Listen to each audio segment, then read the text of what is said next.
Okay, I think I found my issue. I thought it was loading up, but I had it backwards, and it's actually leaning the fuck out every time I hit the throttle. Brand new gauge, brand new pump. I've tried it both different ways with the adjustable regulator.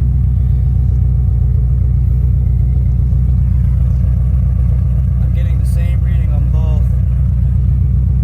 I'm only getting like fucking 24 pounds of fuel out of a brand new fucking pump.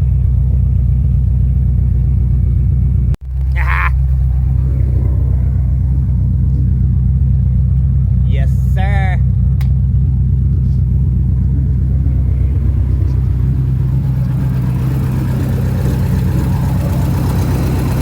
Much better.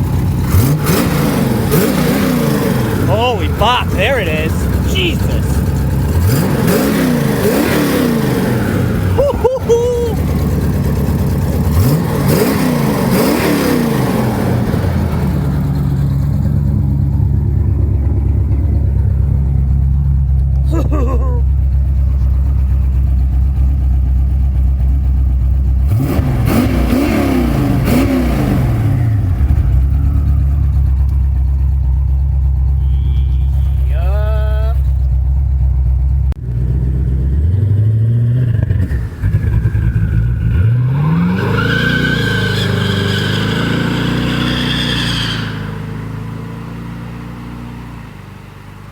What's going on? I figured I'd do a quick video real quick.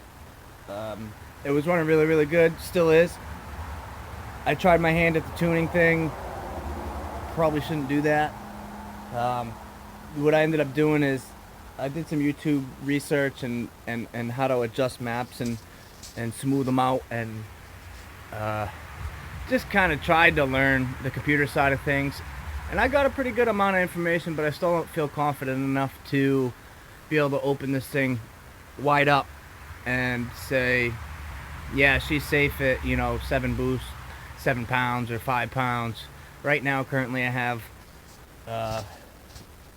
5-pound wastegate springs in there, and that's all I'm running. I'm not running any boost control, just to keep it simple for now. No nitrous right now.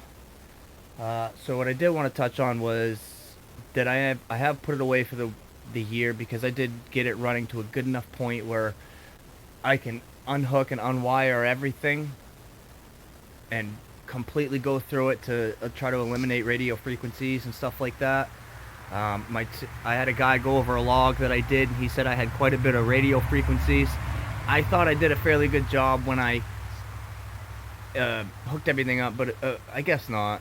So I'm really going to spend some time this winter. I'm in my carport, so hopefully I'll be able to get some stuff done this winter. There's still a few things I need to purchase that I just don't have the money to buy right now. So what I did today was I went out, got it running, you know, took it for a lap, messed with the timing a little bit. I think I may have pulled a little too much timing because it ran a little too hot and it popped my jerry-rigged radiator hose that I had on my jerry-rigged radiator. So that was also, my radiator was laying down, if you remember right. So what I think I'm going to do is I'm going to take this water pump, it's a water tank for your house. It's a heat exchanger tube that goes on the bottom of your water tank. So I'm going to take that because I have no room, and I'm going to shove it right up in here like this, and then I'll hook it to the water pump, so that way all my rubber hoses are away from my exhaust. Plus I'm also going to try to stand the radiator up, just because, you know, I liked it laying down and stuff, but I feel like I'm going to get better cooling from it if it was standing up and catching the wind a little bit more. I really don't have that much mechanical stuff left to do. I did get a 21 circuit harness so that I could hook up the lights, the horn, door locks, windows, all that stuff, which that's really going to be the biggest part of this winter work that I'm doing. So come mud season, as soon as these roads clear next year from winter, this thing's gonna be on the road, ready to go, inspected, hopefully have the new windshield, and ready to go. I definitely plan on being done with it. I don't really have that much stuff left to buy. I did swap out the beer keg fuel tank, just because I noticed that it was leaking in a couple of spots, and I really didn't like it. And this is just more. I'll have a fuel level sensor. I can, have a real fill nozzle or neck, whatever you want to call it. I need to mount my tranny cooler because I moved that from underneath. So I'm going to put new lines on it. My brand new alternator I got from PowerMaster has got a loose stud on it, so I think that may have been part of the radio frequencies. Finally got fuel filter. And I'm going to relocate the battery back to the trunk because now I know that I've gotten through the hard start issues of it being correctly timed and yada yada yada. So I know that I can take the battery that I have stuffed up behind the glove box and put it back out back and wire it up. So hopefully there's no radio frequency. So I guess that's a really, really big deal. I gotta move my regulator. It's just not a good spot. It shouldn't be on its side. That's not the right one because it's not liquid filled. That should be in there. There's just a lot of stuff, small stuff, that I need to put some attention to. Like I need to change my alternator wiring. This is fucking subwoofer power wiring, which, isn't the best. I need to go to correct battery wiring, like what I have, except for my alternator and that ground spot. So a lot of stuff is going to get attended to. And other than that, she's going good. I'll try to add in, I think I'll add in some of the photos and videos of the tuning process, and I'd like to sit here and take the time and explain it to you, but it's not up my alley. Go look up Joe Simpson or Sloppy Mechanics or something like that. That's what I did.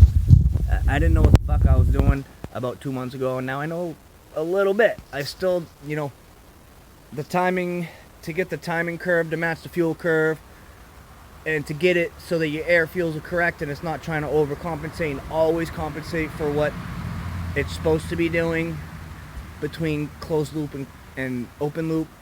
Really, really tough for me. I don't, it's not there. Plus, Summit sent me the wrong fucking fuel pump, so that was a big deal.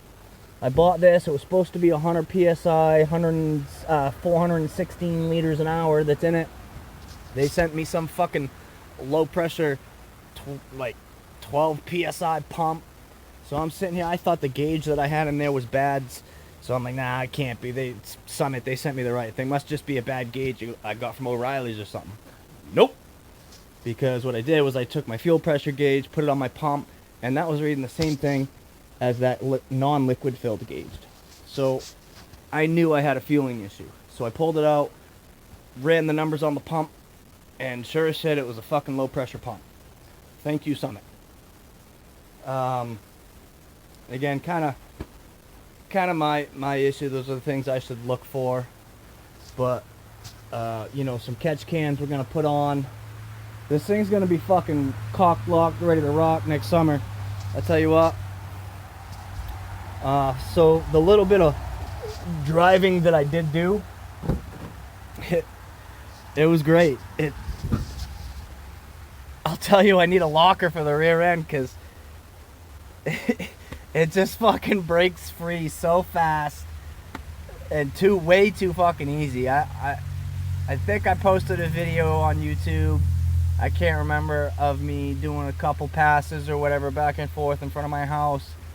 And that was on like 25-30% throttle, and it's a one tire fire because there's no locker in the rear end. So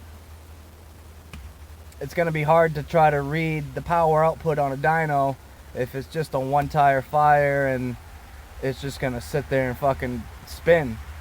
Yeah, I know the rollers are engaged and locked together, but it doesn't matter. This thing's gonna break free on one tire. It's just gonna do it. So there's a couple of things that I'm really trying to put my focus on, so that as soon as the snow melts next year, it goes to my buddies at the dyno. He dyno tunes it, and I'm fucking done.